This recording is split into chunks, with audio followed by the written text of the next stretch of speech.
Bienvenidas y bienvenidos a este espacio donde hablamos de cultura, lengua e historia desde la antropología. Hoy traemos un tema denso, pero buenísimo. Y acá hablaremos sobre la familia Otomangue. Sí, denso pero sabroso, porque no estamos hablando de cualquier grupo lingüístico, sino de una de las familias más antiguas, complejas y diversas de Mesoamérica. Sí, de hecho, son más de 6.000 años de historia lingüística viva. O sea, literalmente estamos escuchando ecos de nuestro pasado. Y eso es lo más impresionante, porque no son lenguas muertas, son lenguas que siguen construyendo identidad todos los días, en comunidades que las viven, las transforman y las transmiten. Oigan, antes de arrancar, vámonos presentando un poco. Pues nosotros somos estudiantes de antropología y este podcast forma parte de una actividad académica para la materia de lenguas nacionales. Hola, yo soy Eduardo Posadas. Me interesa analizar cómo las lenguas reflejan estructuras sociales, cosmovisiones y formas distintas de entender distintas realidades. Me presento, soy Luis Zapata. Este trabajo, la neta, nos permitió dimensionar la brutal diversidad lingüística que existe en México. Yo soy Francisco Salinas, y para nosotros este proyecto también puede buscar generar conciencia sobre la importancia de preservar estas lenguas. Y yo soy Ángel España y los invitamos a acompañarnos en este recorrido por la familia Otomangue. Pero primero, ¿qué es la familia Otomangue? Bien, la familia Otomangue es una macrofamilia lingüística que deriva del proto-otomangue, una lengua ancestral que con el paso de miles de años se fue fragmentando. Sí, de hecho es justo como un árbol.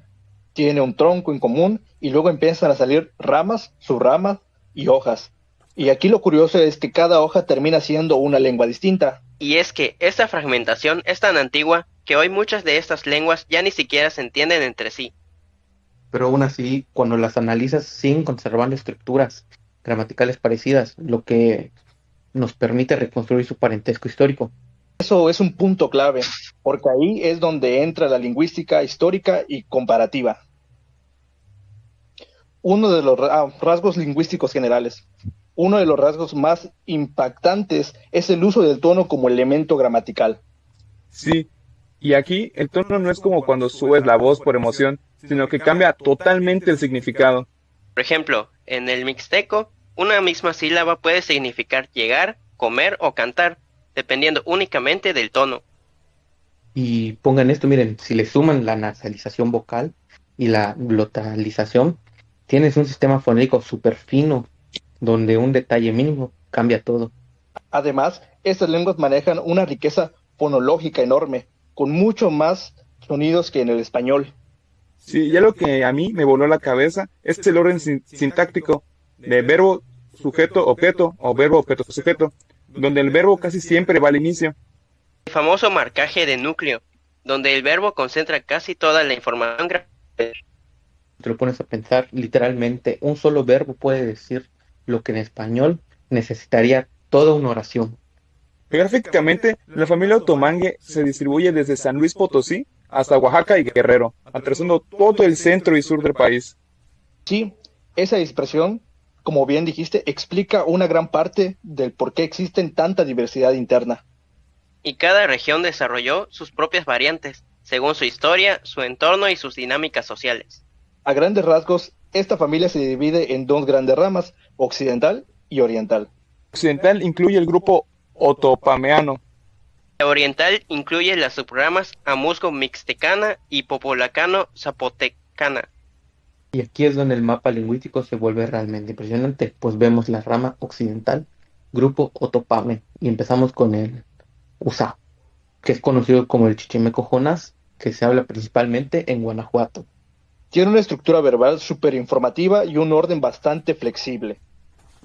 Y aunque tiene pocos hablantes, su valor cultural es enorme, porque sostiene la identidad del pueblo Ezar. Aquí la lengua no es solo comunicación, es resistencia cultural directa.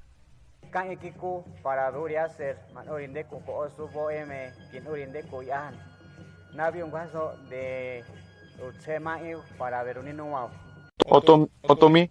El otomí se habla en Guanajuato, Querétaro, Hidalgo, Estado de México, Puebla y Veracruz. El otomí tiene un fuerte marcaje verbal y un léxico muy ligado a la vida comunitaria, la agricultura y la espiritualidad. Que tiene bastantes hablantes, Muchas de sus variantes están en riesgo por el desplazamiento lingüístico. Pongamos un ejemplo perfecto, ¿no? O sea, el de tener muchos hablantes no garantiza la preservación. Oi, hatsi. Shiriyoya. Tegishadi. Nubiyama. Shani yu. Yo kame. Michi. Satio. Hua. Do hua. Safua. Tangu. Baga. Doro. Tachi. Deti. Fani. Tabru. Pejdi. Kochto. Tani. Domitsu. Ka. De. Nshuni. Menja. Badu. Badunyu. Yabima. Nuite. Yokameo. Yadomago. Kokohala. El mazahua. El mazahua es una de las lenguas fonológicamente más complejas del mundo. Esto ya que tiene hasta 70 fonemas y un sistema de números triple, singular, dual y plural. Además, conserva un sistema numérico vigesimal. Es que es una locura estructural, pero es bellísima.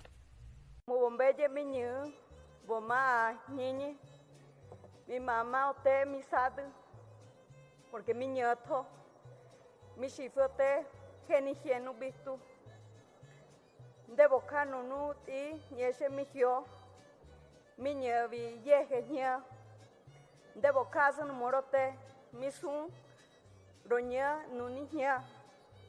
El Mazatlisca se habla principalmente en el Estado de México. Precisamente como dijiste, esta lengua tiene una morfología verbal extremadamente compleja. Ranta kutejiti inbojiwi nishukan COVID-19. Tejentawi es un pinto juate istatan santa chisco. Nintei kumpan kowi kwepanti para kwebetani. Lukhetilla para yukanjewi lukhepen cuenta inkumpa kowi untawi. El Tlahuica, que es cercano, maneja una organización pronominal tripartita. Ambas son lenguas muy ricas, pero tristemente con muy pocos hablantes.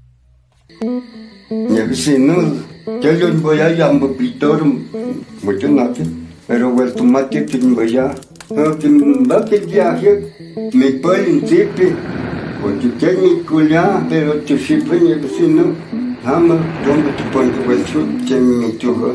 Ahora hablemos del PAME. El PAME es único por su sistema de numeración octal base de 8.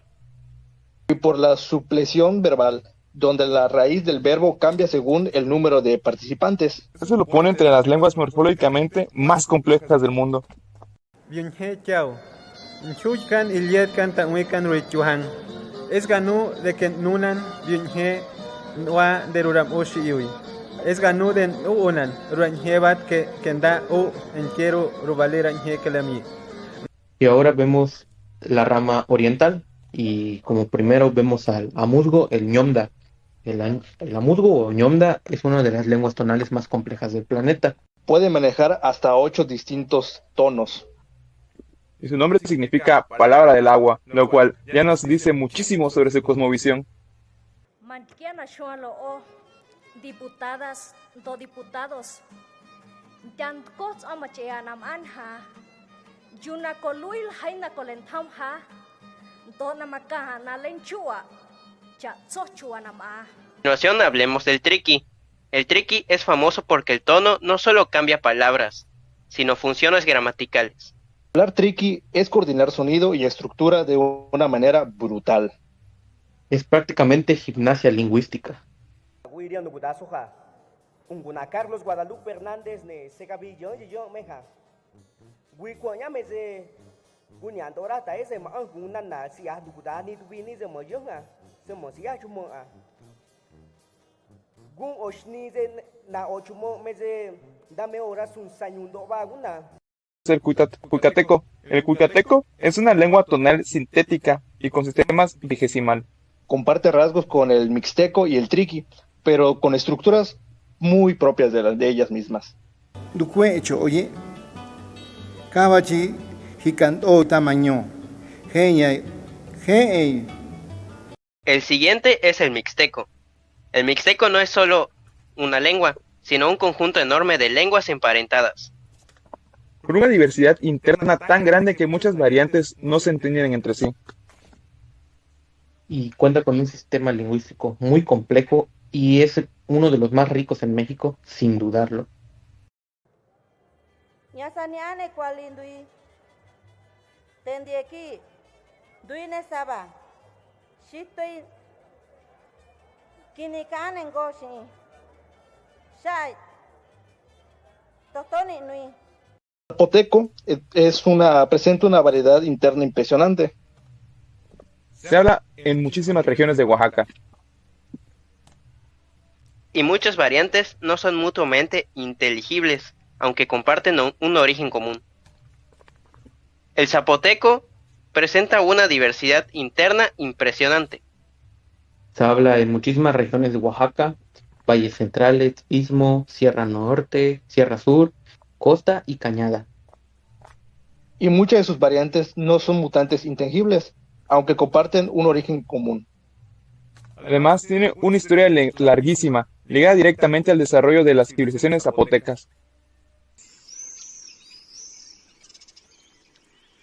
Tío Rumdaquín.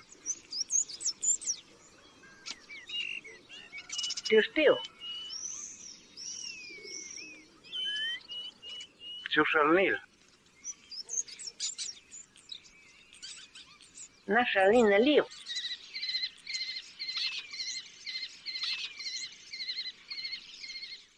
Pasamos al chatino, el cual se habla principalmente en la costa y la Sierra Sur de Oaxaca. Y algo que lo distingue muchísimo es su sistema tonal, que es extremadamente complejo. Sí, maneja una cantidad impresionante de tonos, y eso hace que la pronunciación sea clave para que el manejo tenga sentido. Y además posee una nasalización y glotalización, lo que vuelve su fonética todavía más precisa y delicada. Culturalmente, las comunidades chatinas conservan una identidad comunitaria muy fuerte, pues ellos emplean rituales, tradiciones y una vida social muy cohesionada. Y lingüísticamente es fascinante. ¿Por qué? Porque combina estructuras aglutinantes con un alto nivel de marcación verbal.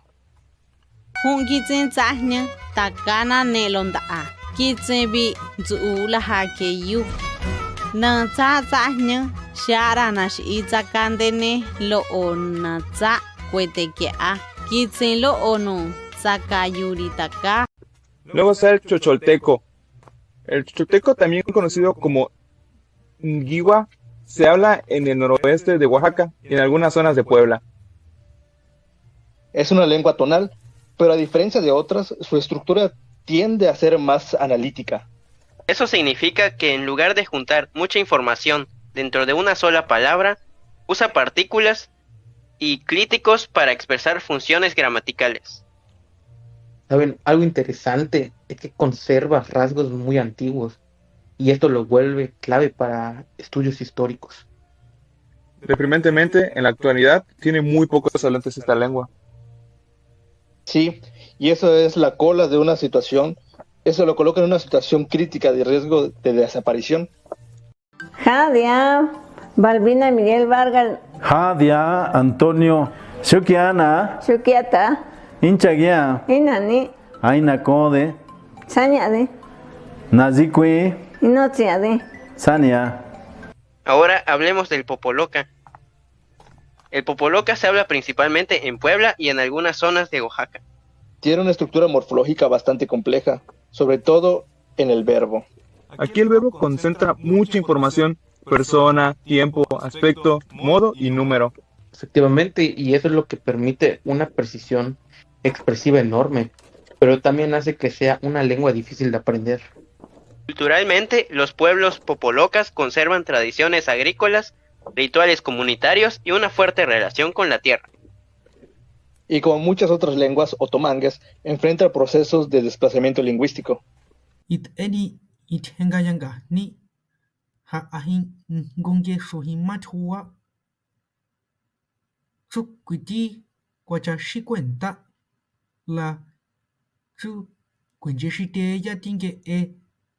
Por último, veamos el Ixcateco, que es quizás el caso más alarmante. Porque es una lengua en grave peligro de desaparecer. Actualmente cuenta con muy pocos hablantes. La mayoría de personas son adultas mayores. Y eso significa que no hay transmisión generacional, lo que desemboca en que la lengua pueda desaparecer en muy poco tiempo. Lingüísticamente, Es una lengua tonal con estructuras complejas y un gran valor histórico.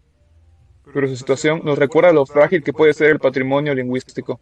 Y también la enorme responsabilidad que existe en su documentación y preservación. Pío, pío, pío, dicen los bonanches, y si tú me quillas, y si tú me quillas, Saturruba fe, saname kutribu, cherarabane, kucherabasire, y ni rayo kuyacha.